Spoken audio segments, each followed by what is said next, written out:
Nais kunin ng Rain or Shine Elasto Painters ang kanilang unang panalo sa kanilang laban bukas kontra Phoenix Fuel Masters. Ano nga ba ang lilimitahan nila para maisagawa ito? Ang detalye sa report ni Maria Isabel Reyes. Aminado si Rain or Shine Elasto Painters head coach Yeng Giao. Malaking factor sa kanilang pagkatalo sa Wednesday showdown kontra tropang TNT ang huge turnovers na nakumit ng team. 19 na turnovers ang nagawa ng Elasto Painters kung saan 3 rin rito ay nakumit ng kupunan sa dying minutes ng kanilang laban. We had 19 turnover and 3 or 4 of those were in the last crucial stretch. So sa akin, it's out of character for us. So we just won a championship.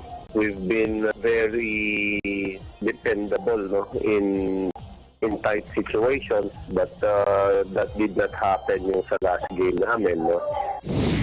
Dismayado naman si Giao sa endgame turnovers na nakumit ng kanyang foreign reinforcement na si Dior Lowhorn. Kung kaya, umaasa siyang mas magiging composed ang 29-year-old California native sa kanilang match-up kontra Phoenix Fuel Masters bukas. My disappointment last night was yung last few minutes. We got the ball in his hands, but he was not able to deliver anything. We were not really looking for him to score, but maybe he could have found the open guy or he could have grabbed an extra rebound. But I think he committed 2 big turnovers dun sa end game that cost us some points. So, yun lang. The rest of the game, okay naman siya. Okay naman siya, the rest of the game. Nangako naman ang veteranong head coach na mas magiging eksplosibo ang kanyang kupunan sa kanilang second game ngayong Govs Cup. Hindi rin daw sila papayag muling matalo, lalo't kakasungkit pa lamang nila ng 2016 Commissioner's Cup title. Bagamat wala pang panalo ang Fuel Masters, hindi raw nila ipagsasawalang bahala ang kupunan at ilang players din ng Ariel Vanguardia-led team ang paghahandaan nila.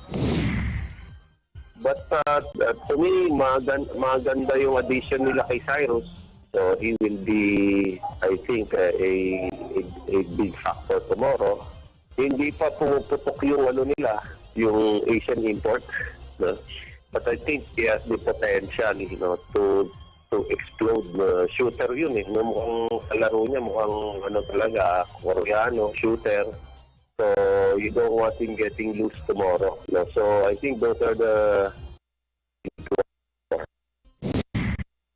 Bukas 5:15 PM sa Smart Coliseum ang laban ng Rain or Shine Elasto Painters at Phoenix Fuel Masters. Maria Isabel Reyes, PTV Sports.